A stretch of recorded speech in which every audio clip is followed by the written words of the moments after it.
Hey everyone, welcome to another episode of Easy Conversations, a podcast about having easy conversations. I'm your host, Furkan Dandia. In this week's episode, I sit down with an old friend of mine from high school, Jordan Larocque. Jordan shares his story of being part of a Francophone indie pop band, Bonjour Brumaire.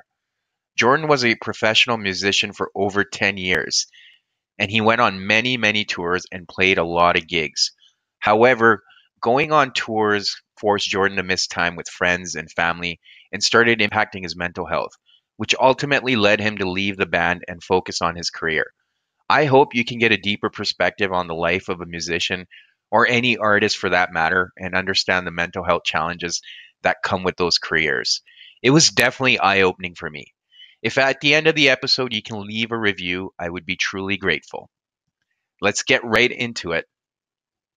Good to see you. Let's get this podcast started. We've been talking about it for a while, so I'm super happy you're here and grateful for you to take the time and do this. So thanks. Thanks, man. I'm happy to be on the show. It's really cool. All right, cool. All right, so we'll just get started. I guess for people that don't know you or the listeners, Yeah, just let us know a little bit about yourself. sure, man. So my name's Jordan Larocque. I'm 37 from Montreal, Quebec. Professionally, I'm what they call an instructional designer, which basically means I'm a guru of sorts in terms of pedagogical information and strategy. Um, if I were to really dumb it down, I basically teach teachers how to teach and sort of render content for it to be online. Yeah. Former musician. Yeah, man. That's it's basically it. Cool. Proud father of a young boy. Nice. No, that's exciting. So we're gonna touch on all of that. So it's Yeah. great you mention it. So I guess with what you do for your profession, you must be really busy right now, especially with online schooling.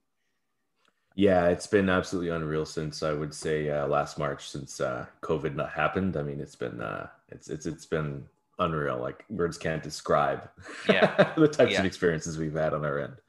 No, that's yeah. I mean, it's been a different world for sure. Yeah.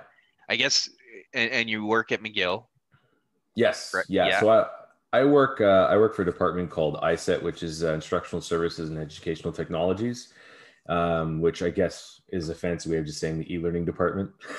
Yeah. Yeah. No, that's fair. And yeah, no, and it's yeah, I've been there for about 3 years. Yeah, it's gonna be 3 years, I think, in about a month. So it's been a Cool. while.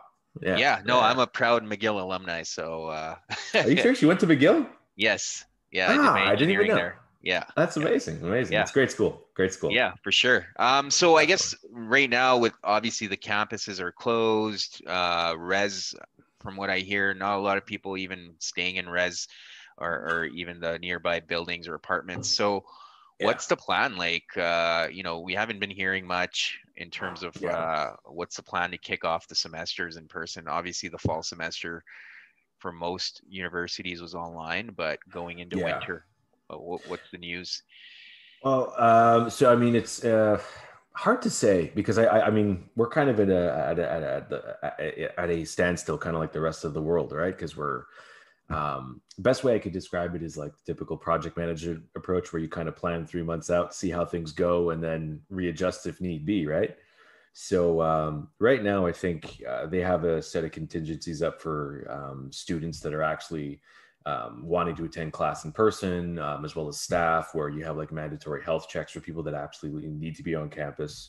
In terms of class sizes that are actually happening in person, obviously it's reduced numbers. They're putting measures in place for social distancing, but be honest with you, man. I mean, for winter, the upcoming semester, I mean, that's just going to be remote instruction, which I think is an important distinction between what we call remote and online instruction.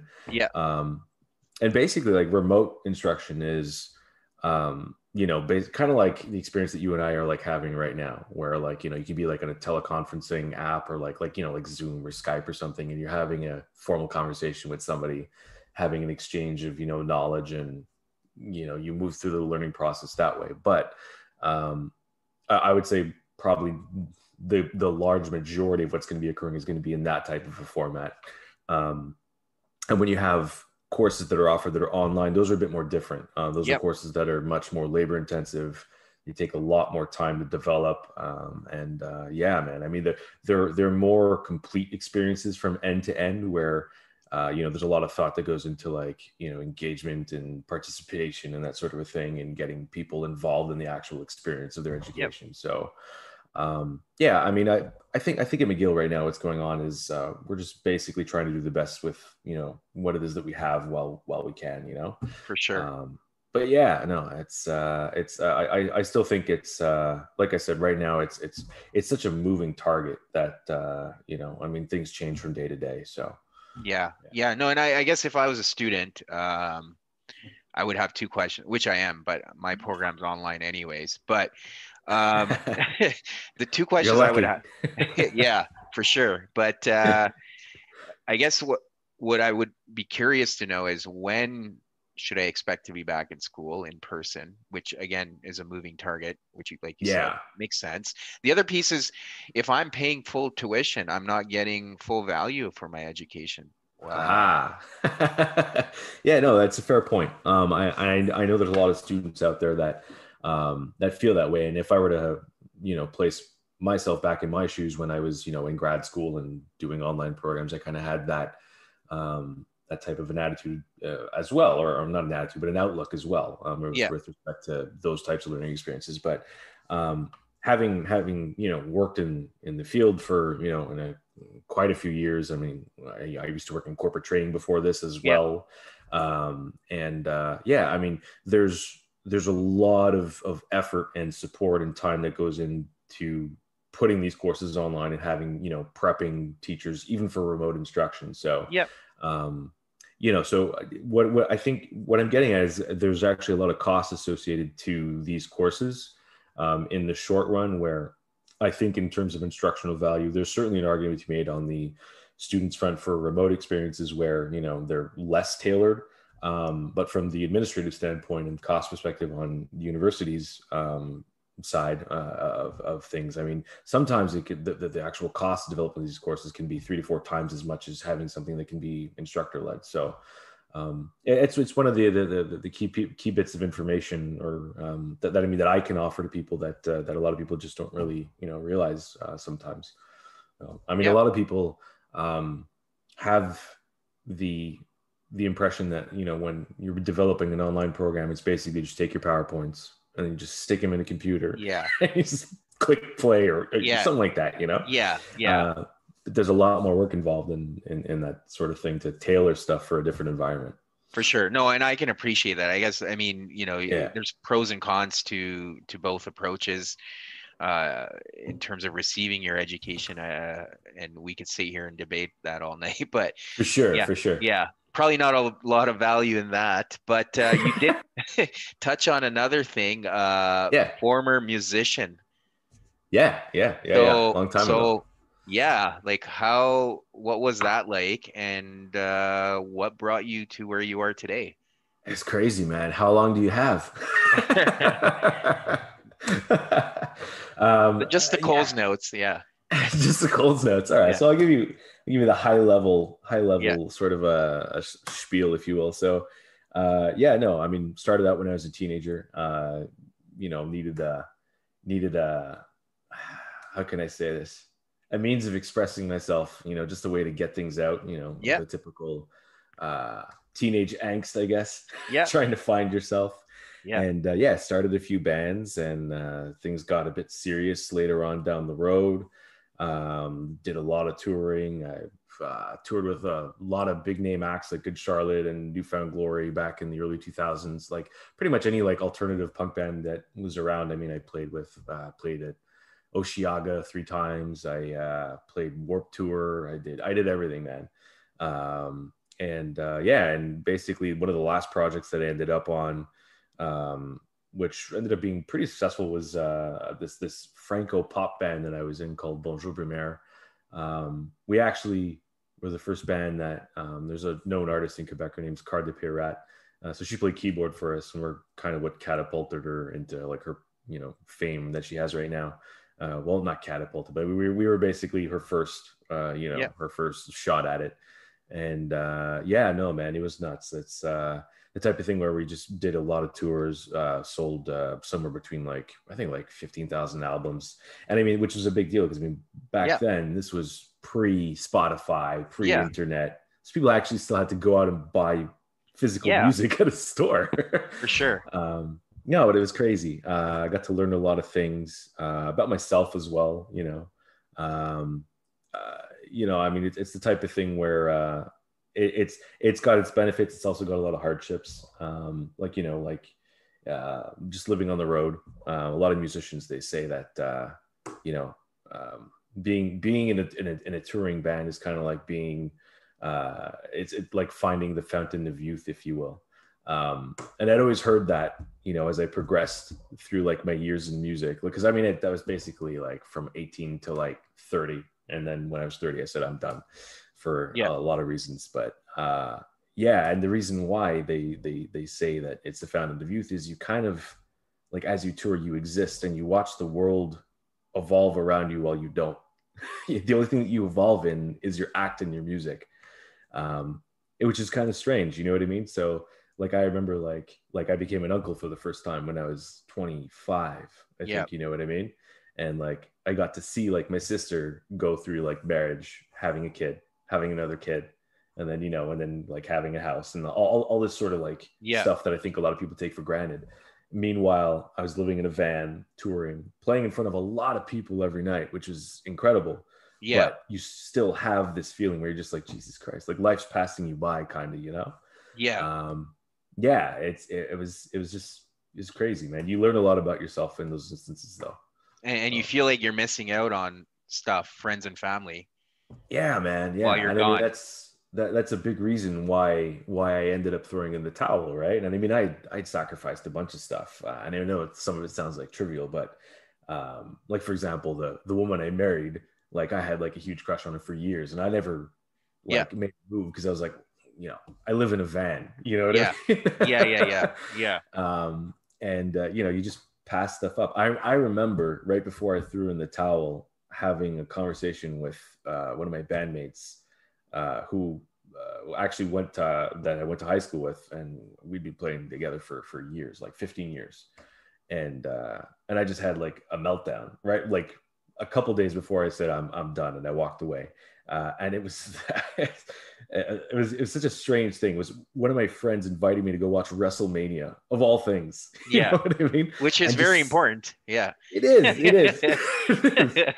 But just those simple little things where it's just like, God damn it! Like I missed Thanksgiving that year. I had Yeah. missed birthdays. I missed everything, and then WrestleMania is what set me off the edge. You Yeah. know what I mean? Well, sometimes that's all it takes, right? So, Yeah, yeah, so how many yeah. tours, like just roughly on average per year, were you doing? Like just a rough number.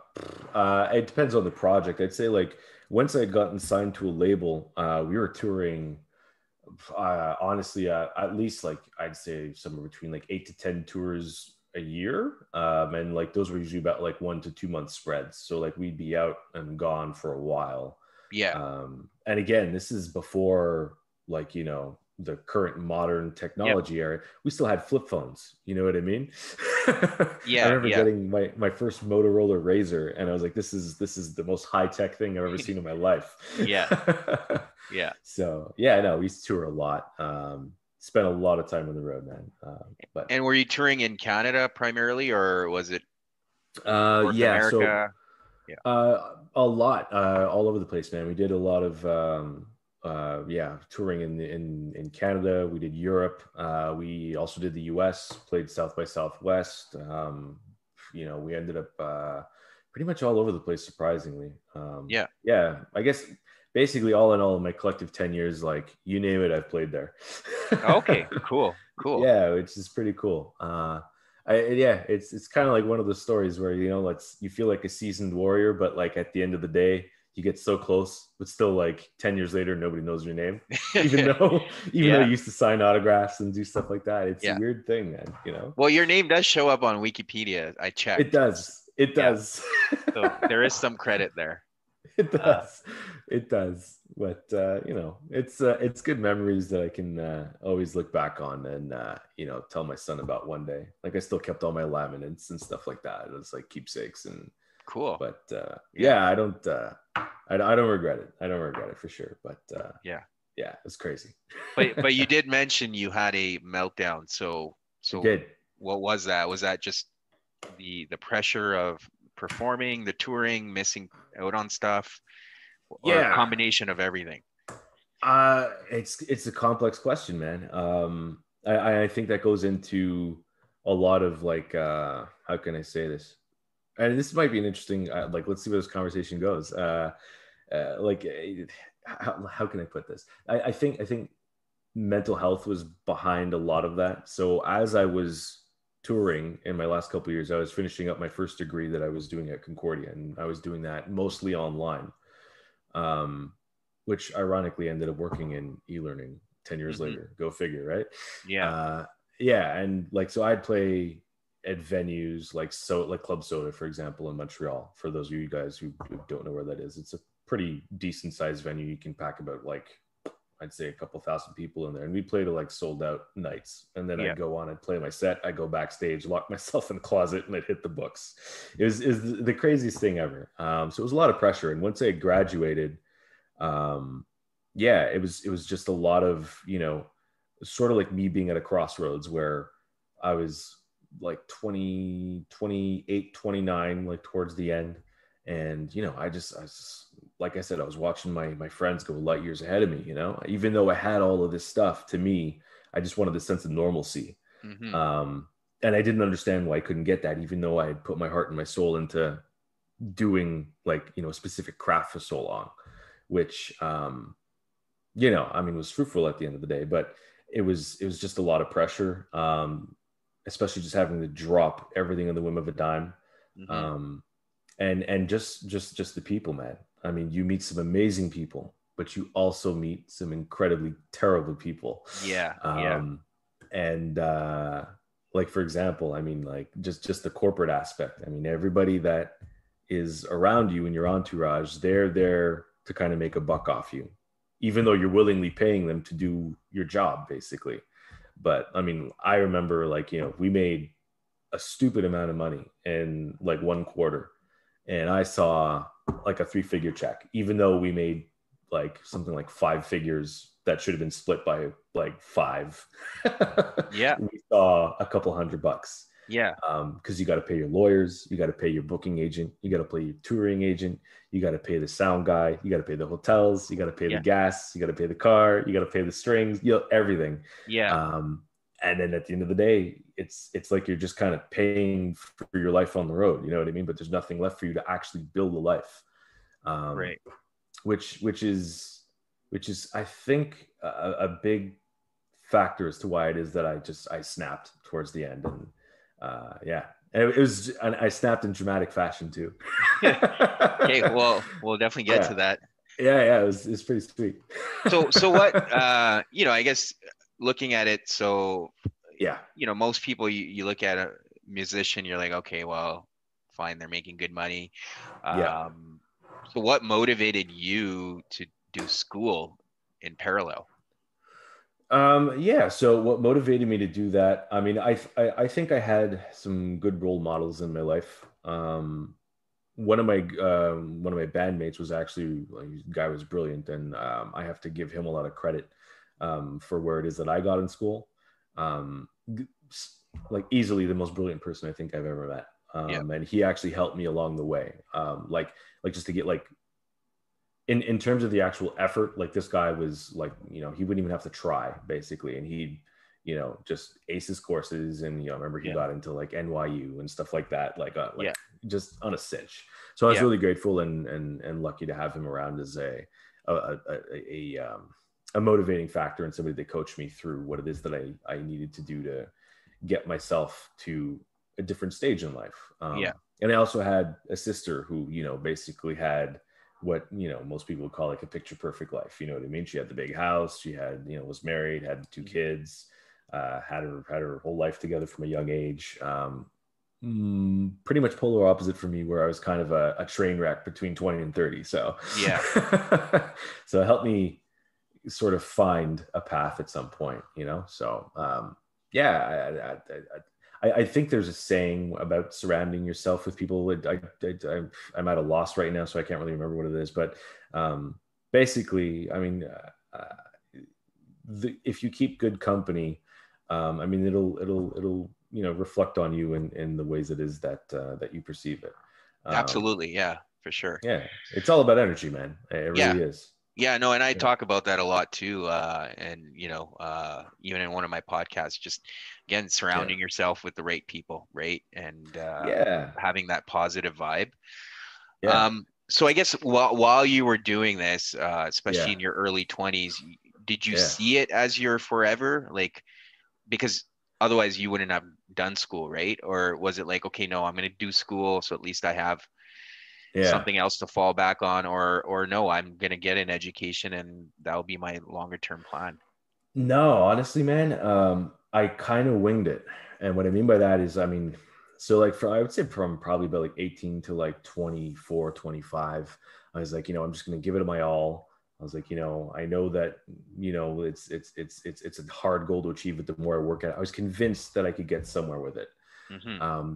But the older that I got, and I mean, to go back to sort of what I was saying before, the more that I started to see, everyone else, in my opinion, move past where it is that I was in life, I started to worry. You know what I mean? And because of that, it wasn't necessarily a plan. It was more like of a reaction, where I Hmm. just kind of told myself, you got to do something, Yeah, yeah, um, and that's what I basically did. I just started studying a random program that I got onto, which was history, which I'm very grateful for, because if I hadn't have done that, I wouldn't be where I am today. yeah, Um, and I remember a lot of people kind of, just completely shitting on the idea, just saying, "What are you going to do with a history degree? What are you going to do, like with this whole music thing that you're doing?" yeah, Like some people would ask me some hard questions when really all I was doing in my mind was just giving up my all and putting my heart into everything it was that I was doing every time I go to yep, band practice or every time I'd open a book. So for me, it started out as a contingency plan, but a weird thing happened at some point. Is towards the end of my education, I actually started to really like education. yeah, yeah, Because before that, I never did. I mean, I yeah. was always an underachiever in school. Like I graduated CJEP, and for those of you who are listening right now who don't know what CJEP is, CJEP is kind of like, I guess, like senior high school, I guess, in the rest of Yeah, Canada. yeah, it's two Um, years post high school, yeah, exactly. but you save a year in university. Exactly, Yeah, exactly. yeah, Um, and it's this kind of weird void that exists in Quebec, where a lot of people just kind of get sucked into, and some of them make it out, and most of them don't. yeah, yeah. I think it's more uh, of a filter of the ones yeah, that are going to go to university for sure. yeah, totally, totally, Yeah, man. And yeah, all that to say, I mean, I graduated. It took me like 4 years to graduate from a 2-year program, and I had a failing average when I graduated. yeah, So it was cool to sort of see myself, you know what I mean, like kind of rise from the ashes, if you will, yeah, sort of be so traumatic in terms of my academic success. So it was a monumental achievement for me, but it was a strange transformation at the same time, because it's like kind of like as like one passion of mine just like died over time, another passion sort of grew out of that, so yeah, yeah. It's just kind that of poetic. you were evolving, right? Basically, and we all kind of go through that experience, but in different ways.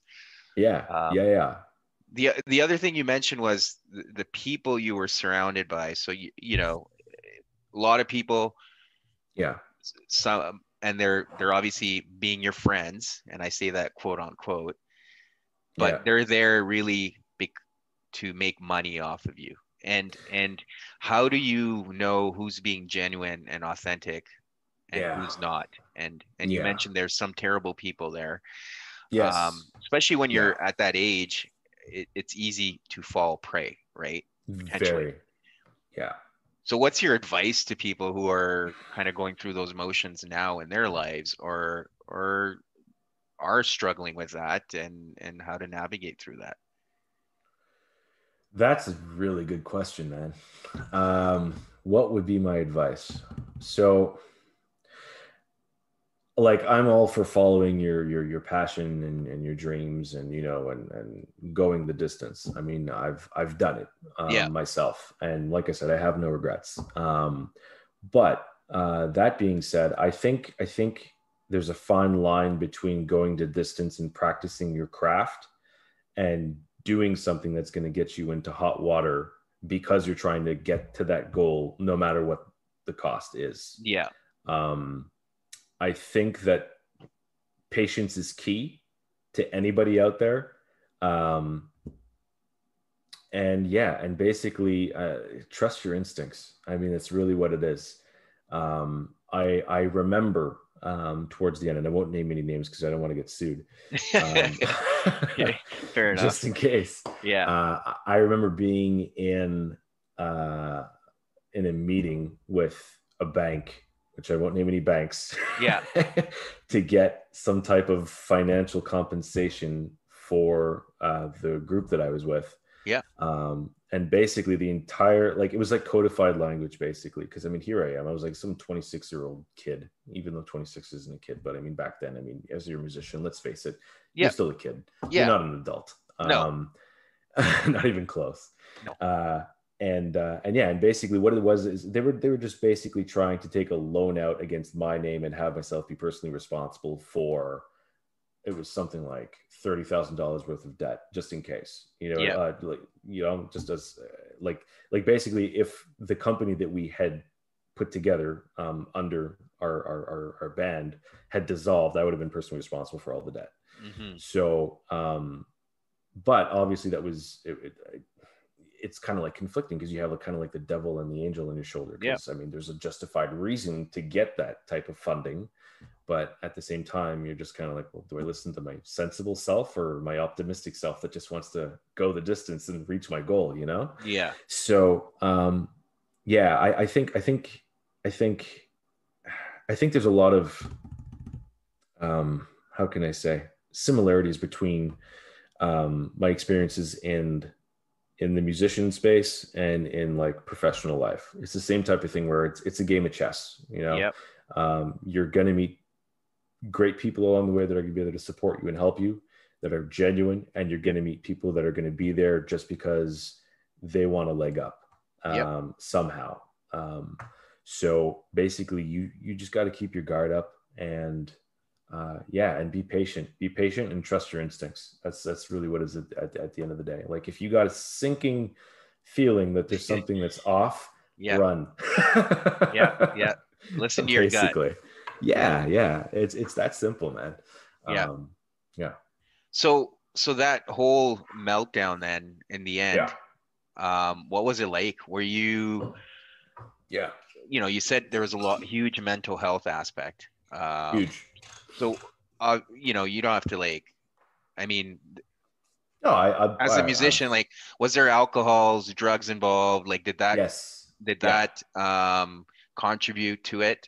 What did you feel like? Did yeah, you know something was wrong, or you just felt like, no, this is what being a musician feels like, and that's yeah. acceptable? So I'll tell you exactly what happened, man. I played at a festival in Montreal, which they have every year for Francophone music. It's called Francophonie.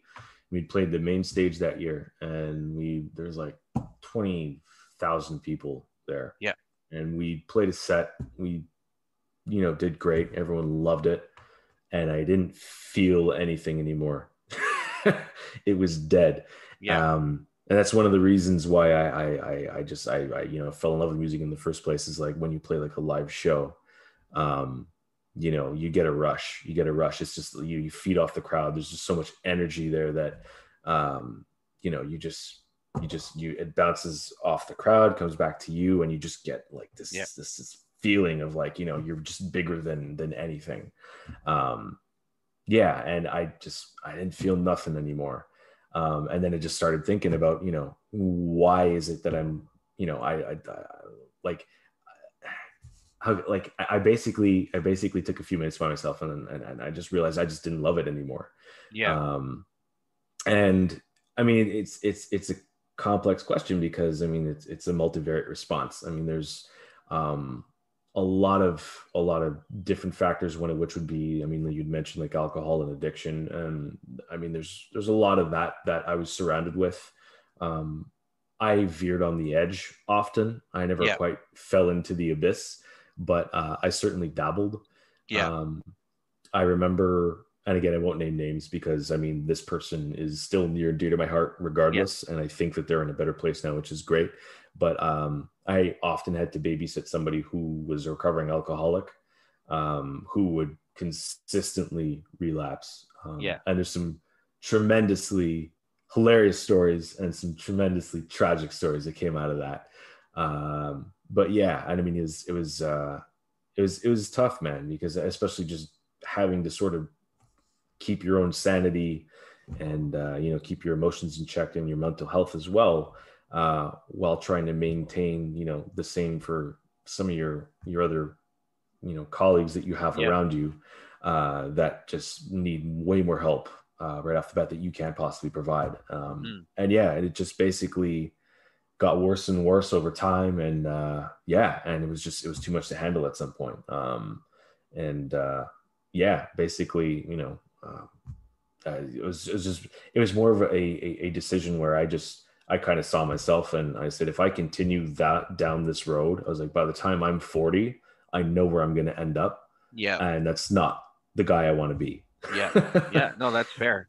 Yeah, Yeah. And yeah, like people like myself on the other end, we are often quick to jump to conclusions saying, hey, this guy's famous, he's doing so well.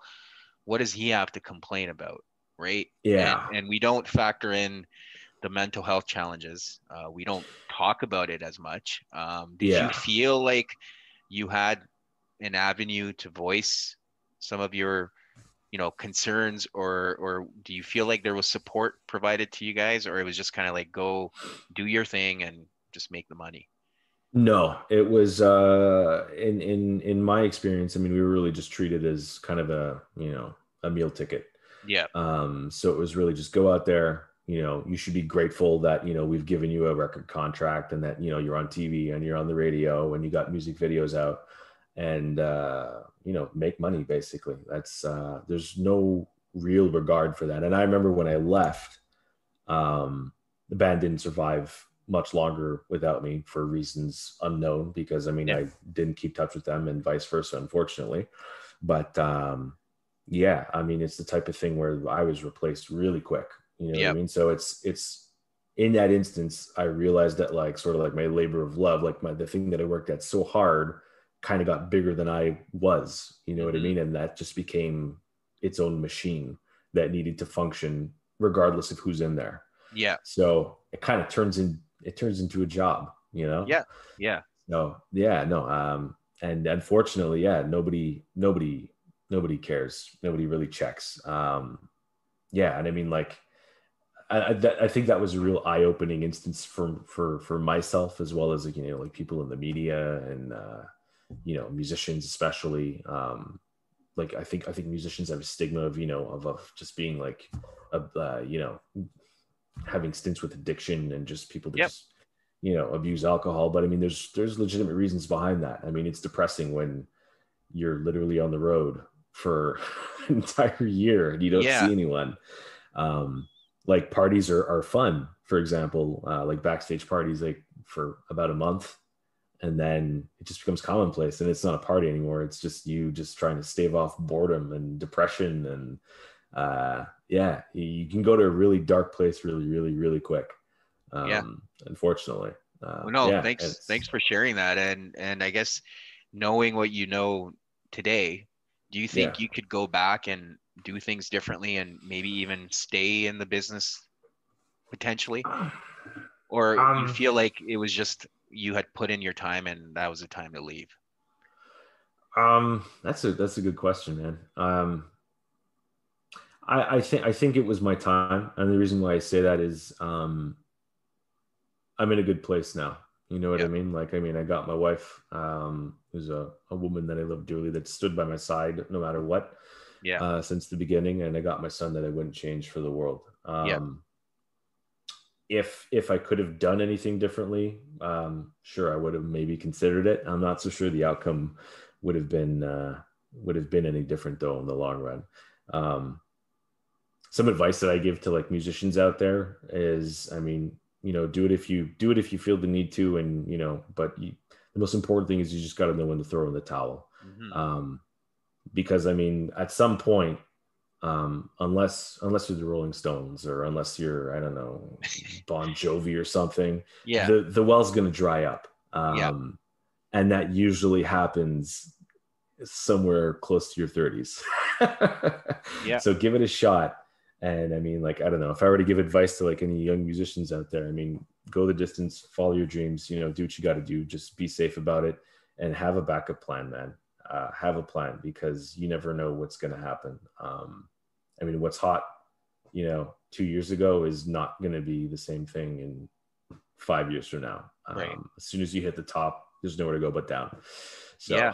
Yeah. No, that's great advice, and I'm sure people will value that.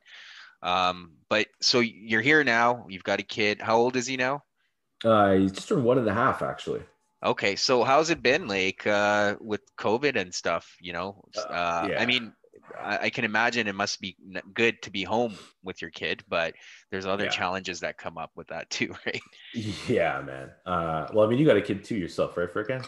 Yeah, yeah, Yeah. So it's. I mean, it's been crazy since the beginning. I mean, he was only, I'm gonna say, 3 or 4 months old when all of this stuff happened. Um, or started to happen anyway. And I remember last February where, I don't know what it was, but I just had this like sinking feeling in my gut that this is going to go foul. yeah, And I remember my wife thought it was crazy. I would come home from work and I'd get in the car and I drove to every Walmart within like a 50-kilometer radius. And I was just bulk buying baby formula. yeah, Because I was like, I don't know what's going to happen. Like, yeah, like, I don't like, what if this is the apocalypse, yeah, So, yeah, so I had to amass like a year's worth of like food for my kid, which is like bare basics. Like, I was buying like, like 8-month old, like, snacks and stuff like that, even though he was like, 4 months away from that, just yeah, in case. I still have a pantry full of stuff that he hasn't eaten yet. yeah, It's been nuts though, man. I like, especially just the whole having to be isolated. And I know I'm not the only parent with a young infant out there going through this right now in Canada, but yeah, it's been tough for him not seeing his parents, not his grandparents, and the rest of his family. I mean, I think that there's been an impact on him, but he seems to be doing a lot better in yeah, terms of socialization. Um, like, for example, like, I mean, he had a lot of difficulties around people that he didn't know when he wasn't comfortable with. So, like, he was terrified of my sister for months. Like, he would just see her at like, the foot of the driveway when she'd do a COVID drive by, yeah, and he'd just start screaming, for no reason, just because he didn't know the person and he was yeah, just used to mom and dad. So, yeah, um, but I mean, he's making strides and it's getting better. I mean, we've started doing the daycare thing, which is nerve wracking, but but no, it's been a wild ride, man. yeah. It's been an Well, absolutely wild ride. and that's interesting because I never thought of it from a baby's perspective because we do expose our babies to family and friends and they get used to that, but not Yeah, having that opportunity, I can't even imagine for them to see new faces. yeah. It was a really, really, really tough challenge for us. Like, even we'd go to the park and he would just start, wailing, Yeah, just because we were stuck in the house for so long, yeah, for sure. Yeah. Yeah, he's just not to, try and echo Joe Rogan, but he was born at a very, very strange time. Yeah. And I mean, yeah, who knows how long this is going to last, but I look at my kid and it's the Yeah, same thing. It's going to be probably the biggest thing that's going to happen in his lifetime and he'll remember it, right? Growing up. So it'll yeah, definitely yeah, be interesting for kids as they, or the next generation. But For sure, man. How old's your little guy, Furkan? he's 7.5, so he talks about Okay. life before COVID and life after COVID. So yeah, Okay. he's got this He gets it. distinct line stitched in his life. Yeah, Yeah. Oh, but that's he'll be okay though. yeah, yeah, yeah. We'll all survive and get through this. Yeah, yeah. But you did mention, I think it was fairly recent, maybe a month ago when we were chatting, that your little guy was sick and you had to go to the hospital. And how was that? Yeah. How was that? Nerve-wracking? And yeah, Terrifying, man. yeah, Yeah, like so basically, I mean, he started daycare in, I'm gonna say, mid-August. And I mean, typical sort of a daycare scenario where, he's sick every other week. Um, and then lo and behold, I mean, kid starts having a fever, and we're like, okay, well, we'll try and write it up, give him Tylenol, keep him comfortable, that sort of a thing. And then like a couple days go by, he's still got a fever that just won't go down. So we're like, okay, this is a little weird. And then 5 days later, he's still got a fever. We're like, okay, what the fuck? And then we start seeing like rashes coming up like on his legs and like his torso. And we're like, oh, okay, this is normal. So it's like, let's take him to the hospital. yeah, So we ended up going to the children's downtown in Montreal. And, it's like a weird sort of a thing you'd see out of like a Contagion movie or something, yeah, where everyone's behind plexiglass and they're all in PPE, and poor kids like already traumatized by the world that he's grown up in his first year of life. yeah, And yeah, and we're just chilling out in the waiting room for about like probably about like 2 hours. I'm in like a plexiglass box yeah, basically in the waiting room. And then, they do a few poking and proddings. We both had to do COVID tests, and, you're just trying to keep him calm, and obviously he's like one, right? So you're just like, don't touch anything, but he's not going to listen to you because he's yeah, one. of course. So you're Yeah, freaking out trying to sanitize everything. And yeah, it's wild, man. And I mean, lo and behold, I mean, thank God it wasn't, wasn't COVID positive, and it turned out to be a case of fifth disease, which, isn't as serious. So that was great. But no, it's just crazy, man. So you have a mental aspect when you're in there, because you're just like, okay, well, what do I do? Like yeah, my kid's one. What do I do if he has COVID and I get COVID and my wife gets COVID and then we're all in the hospital? yeah, Like yeah, yeah, it's wild, because he's completely dependent. So yeah, it's not the type of thing where like I'm scared to get COVID. I'm just scared to get COVID, and like, what if the worst happens and I end up having to be hospitalized for like 3 weeks, and my wife as well? Like, who's going to take care of my son? So or yeah, messes with your head. yeah, for sure. If he gets sick, you don't know what the outcome of that can be too, right? And I mean, as a parent, it's just it's all those thoughts that scare you. So, Yeah, but yeah, it's good to hear he's healthy and well now. So yeah, that's yeah, awesome. yeah. Yeah. No, we're pretty stoked. He's tearing it up now. Started walking, so Yeah. Well, it just get yeah, but it just gets more fun from there once they start yeah. walking. Yeah. I'm gonna start patting all the house in like styrofoam and bubble wrap. Yeah, for sure.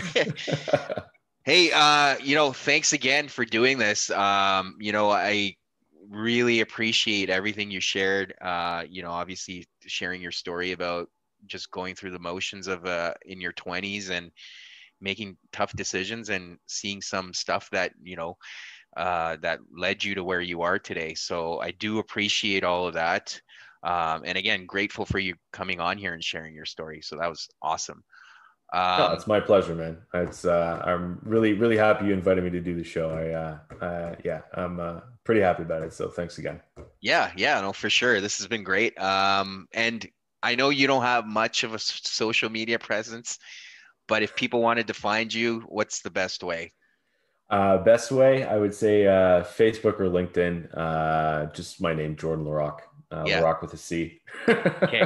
And you're not on the Instagram train yet, so No, I haven't gotten on the Instagram train yet, but who knows? okay, cool. 2020 is still not over. Yeah, for sure. All right. Thanks again, man.